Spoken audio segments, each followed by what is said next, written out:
नमस्कार साथियों।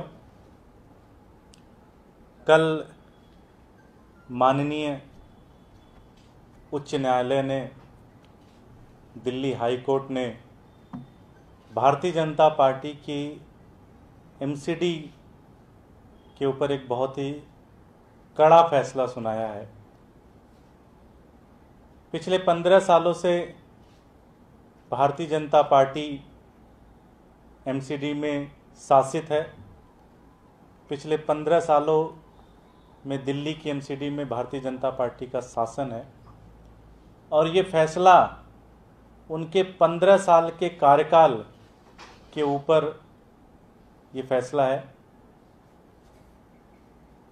कितना दुर्भाग्यपूर्ण ये चीज़ होगा कि कोई पार्टी पिछले 15 साल से एक सरकार चला रही हो, एमसीडी की सरकार चला रही हो और अपने कर्मचारियों को वेतन ना दे सके। मुझे नहीं लगता कि इससे दुर्भाग्यपूर्ण स्थिति कभी भी हो सकती है, किसी भी ऑर्गेनाइजेशन के लिए हो सकती है। कल माननीय उच्च न्यायालय ने बहुत कड़ा फैसला लेते हुए ये कहा कि कर्मचारियों का हक बनता है वेतन देना। इससे पहले उन्होंने कहा था कि चाहे जैसे पैसा लेके आइए, पैसा लाके दीजिए और कर्मचारियों का वेतन दीजिए। कल की तारीख पर कोर्ट ने ये कहा कि ये वेतन देना कर्मचारियों का मूल अधिकार है, आप इसको छीन नहीं सकते। और मुझे लगता है कि शायद इतना कड़ा फैसला इन दिनों में शायद ही किसी कोर्ट ने सुनाया हो। और कोर्ट ने यह फैसला सुनाया कि एमसीडी अपने प्रॉपर्टीज़ की कॉपी कोर्ट को सम्मिलित जमा करे और कोर्ट उन प्रॉपर्टीज़ को नीलाम करेगी और नीलाम करके कर्मचारियों को वेतन देगी। मुझे नहीं लगता कि इससे ज़्यादा दुर्भाग्यपूर्ण स्थिति किसी भी ऑर्गेनाइजेशन के लिए होगा, किसी भी सरकार के लिए होगा। ये तो शर्म से डूब मरने वाली स्थिति है। आज बीजेपी के नेताओं के भ्रष्टाचार की कीमत दिल्ली की एमसीडी के कर्मचारी उठा रहे हैं। आज दिल्ली के कर्मचारी दर दर भटक रहे हैं, उनकी स्थिति खराब है। सिर्फ एक ही कारण है कि भारतीय जनता पार्टी के नेता लोग करप्ट हैं और एमसीडी को सही से चला नहीं पा रहे, एमसीडी को चूसने में लगे हुए पूरी तरह से।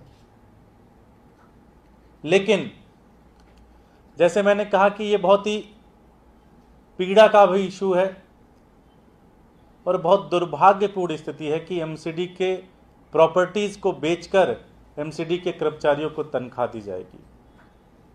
प्रॉपर्टियां तो नियमित हैं, कुछ ही हैं। कितनी बार बेचेंगे? एक बार बेचेंगे, 2 बार बेचेंगे, 3 बार बेचेंगे। होगा क्या कि 2-4 साल में सारी प्रॉपर्टियां बिक जाएंगी एमसीडी की। लेकिन ये इसका कोई एक परमानेंट सोल्यूशन नहीं होगा। इसका परमानेंट सोल्यूशन ये है कि इस एमसीडी को भंग किया जाए, भारतीय जनता पार्टी को बर्खास्त किया जाए इस एमसीडी से। ये इसका परमानेंट सोल्यूशन है। आम आदमी पार्टी पूरी जिम्मेदारी से ये मांग करती है कि एमसीडी को भंग किया जाए, फ्रेश इलेक्शन हो, दिल्ली की जनता एक नई सरकार एमसीडी के अंदर भेजे, वही सरकार इस समस्या का निदान कर सकती है। ये भारतीय जनता पार्टी के भ्रष्ट नेता अगले 8 से 9 महीने में इस एमसीडी को और लूटेंगे और चूसेंगे और बेचने पे लग जाएंगे। प्रॉपर्टियां इन्होंने पहले से बेचनी शुरू कर दी है, तनख्वाह पहले से खाना शुरू कर दिया है, सफाई पूरी तरह से बर्बाद हो चुकी है। आज एमसीडी का एक एक कोना, एक एक डिपार्टमेंट बेचने की तैयारी में है ये पूरी तरह से। इनको 8 से 9 महीने का मौका नहीं मिलना चाहिए। इस एमसीडी को बर्खास्त करना चाहिए, इस एमसीडी को ख़त्म करना चाहिए और एक फ्रेश इलेक्शन हो, एक नया चुनाव हो और उस चुनाव में दिल्ली की जनता तय करेगी कि इस एमसीडी को किसके हाथ में देना है, इस एमसीडी को किसको चलाना है। हमारे साथ तीनों लीडर ऑफ अपोजिशन हैं। मैं चाहूँगा कि वो भी एक एक करके अपने जोन की जो दिक्कत है अपने एमसीडी के अंदर जो है उसके बारे में बताएं। पहले साउथ एमसीडी के प्रेम चौहान जी।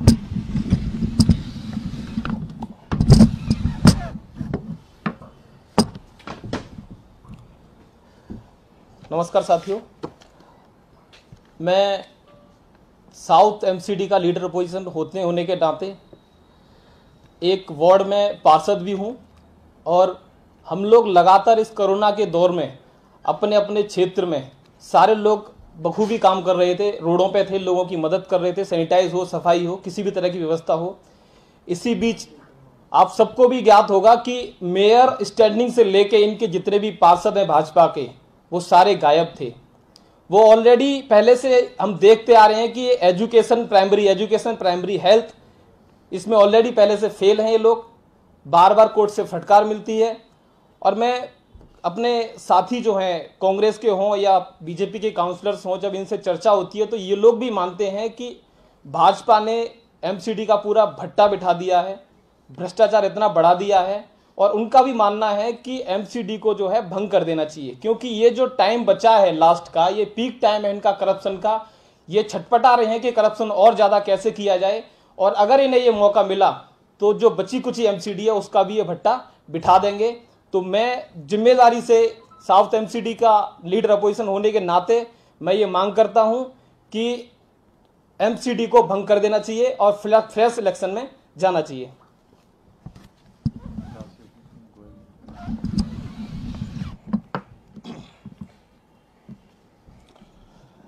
नमस्कार साथियों, 15 साल के शासन में भारतीय जनता पार्टी ने आज एमसीडी को इस स्थिति में ला दिया है कि कर्मचारियों को तनख्वाह नहीं मिल पा रही। जो हमारे कर्मचारी रिटायर्ड है उनको पेंशन नहीं मिल पा रही। जब कर्मचारी रिटायर होता है उसको जो अपने पीएफ का पैसा मिलना चाहिए वो पैसा उसको 5-5, 10 साल तक नहीं मिल पा रहा। कर्मचारियों को जो रिटायर हो जाते हैं उनको कैशलेस इलाज चाहिए, वो इलाज नहीं मिल पा रहा। यहाँ तक कि बच्चों को स्कूल में किताबें नहीं मिल पा रही। अब डेंगू का सीज़न चल रहा है, एंटी लार्वा दवाइयों का छिड़काव होना चाहिए, वो दवाइयाँ ये नहीं छिड़क रहे। जो ठेकेदार एमसीडी में काम करते हैं उनको 2015 मतलब 6 साल से उनकी पेमेंट नहीं हुई है। इस स्थिति में आज भारतीय जनता पार्टी ने एमसीडी को लाकर खड़ा कर दिया है कि पूरी तरह से एमसीडी को बिल्कुल दिवालियापन के कगार पर लाके खड़ा कर दिया है। और पिछले 1 साल में ऐसा नहीं है, कोर्ट ने तो अभी कहा पिछले 1 साल में भारतीय जनता पार्टी कई प्रॉपर्टी बेच भी चुकी है। पहले हमने प्रेस कॉन्फ्रेंस करके आपको बताया भी था। तो अब जो भारतीय जनता पार्टी का ऐसा जो उनकी नीयत दिख रही है, जाते जाते नीयत दिख रही है कि जो बची खुशी प्रॉपर्टी वो भी सारी बेच के और अपनी जेब भर के चली जाए। मेरी जब भी किसी पार्षद से बात होती है, अधिकारियों से बात होती है, चाहे ए ग्रेड के अधिकारी हो चाहे डी ग्रेड के कर्मचारी हो, तो सबका मानना अब एक ही है कि भारतीय जनता पार्टी अब एमसीडी नहीं चला सकती। ये जो नेता सत्ता में बैठे हैं इनके बस का नहीं है एमसीडी चलाना, क्योंकि इनको भ्रष्टाचार की ऐसी लत लग चुकी है। पूरी एमसीडी में इन्होंने भ्रष्टाचार को कैंसर की तरह फैला दिया है। अगर इस भ्रष्टाचार को रोककर और एमसीडी को एक अच्छे से चलाना है तो बहुत जरूरी है कि तुरंत एमसीडी को बर्खास्त किया जाए और नए चुनाव कराए जाए। धन्यवाद साथियों।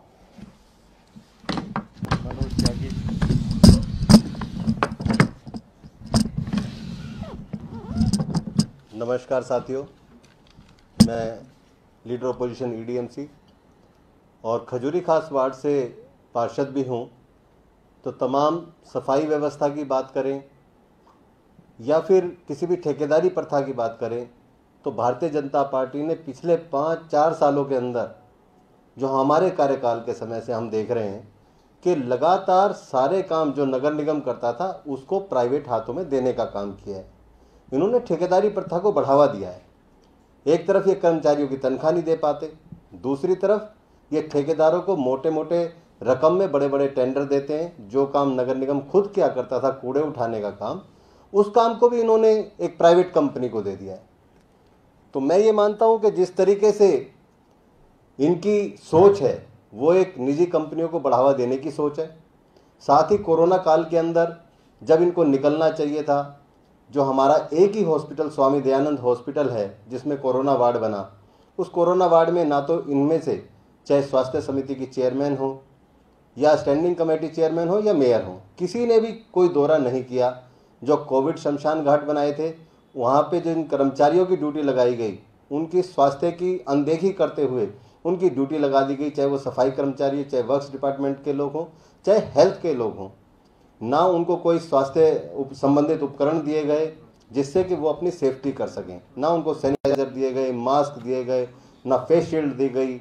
ऐसे समय में जब हमने वहाँ पे विजिट किया तो बहुत सारी कोताही देखने को मिली कि किस तरीके से नगर निगम में बैठी भारतीय जनता पार्टी नियमों की अनदेखी कर रही है और कर्मचारियों को मौत के मुंह में धक्का देने का काम कर रही है। एक तरफ उनसे बहुत ज़्यादा काम लेना, दूसरी तरफ उनकी देखभाल ना करना, तो एक बहुत ही गैर जिम्मेदाराना है। ऐसे कोरोना के समय में इन्होंने एक वाईफाई जैसे टेंडर को एंटीसिपेटरी अप्रूवल मेयर साहब ने दे दी। वो अपने आप में ये दिखाता है कि किस तरीके से ये असंवेदनशील है और ऐसी किसी भी सरकार को, चाहे वो नगर निगम की हो या कोई भी सरकार हो, उसको तुरंत प्रभाव से बर्खास्त कर देना चाहिए। ये हमारी मांग है और पूर्वी दिल्ली नगर निगम की, ये हमारे ही पार्षद नहीं, तमाम जो पार्षद जो सामाजिक काम में जिनकी भावना है, जो भारतीय जनता पार्टी के भी ऐसे कई पार्षद हैं जो ये सोचते हैं कि वास्तव में जनता के लिए काम करना चाहिए, वो लोग बड़े बेचैन हैं, सब परेशान हैं और जनता खुद ये चाहती है कि किसी भी तरीके से भारतीय जनता पार्टी एमसीडी से हटनी चाहिए। तो हमारी आपके माध्यम से ये डिमांड है कि इस नगर निगम को तुरंत बर्खास्त कर और इस पर चुनाव कराए जाएं। धन्यवाद।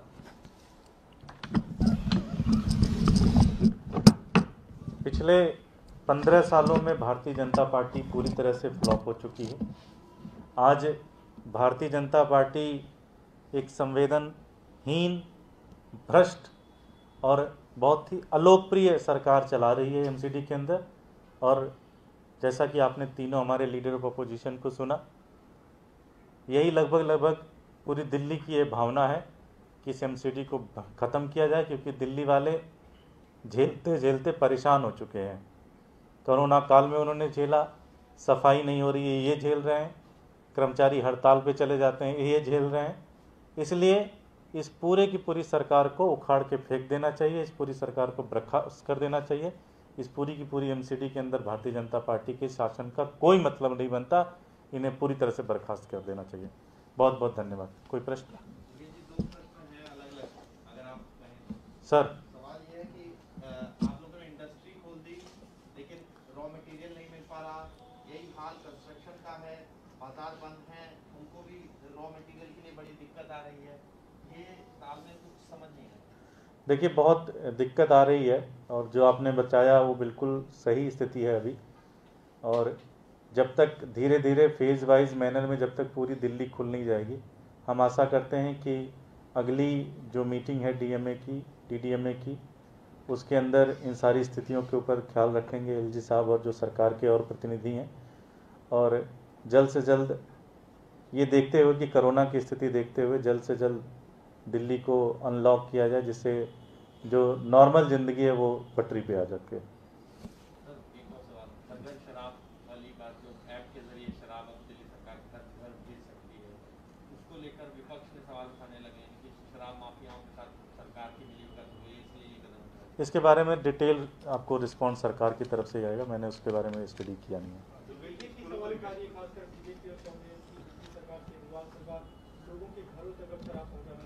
उसके बारे में डिटेल सरकार आपको रिपोर्ट बता देगी, लेकिन मैं तो एक ही चीज़ कहना चाहता हूं कि जब से सरकार ने नई आबकारी नीति की बात करनी शुरू की है, बीजेपी तड़पड़ा रही है पूरी तरह से।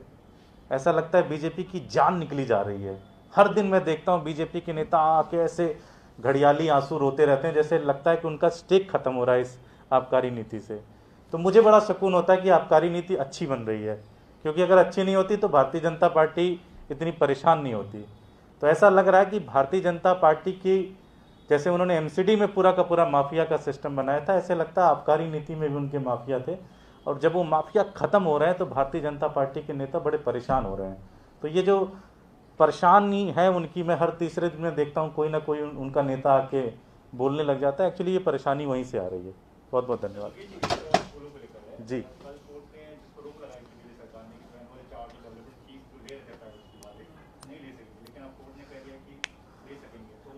उस पर सरकार ही आपको डिटेल उसमें जाएगी। मेरा ख्याल है कि सरकार उसके ऊपर नियम बना रही होगी, कुछ ना कुछ ज़रूर सोचा होगा हमारे उप मुख्यमंत्री जी ने, उसके बारे में वो डिटेल आपको रिप्लाई देंगे। Thank you.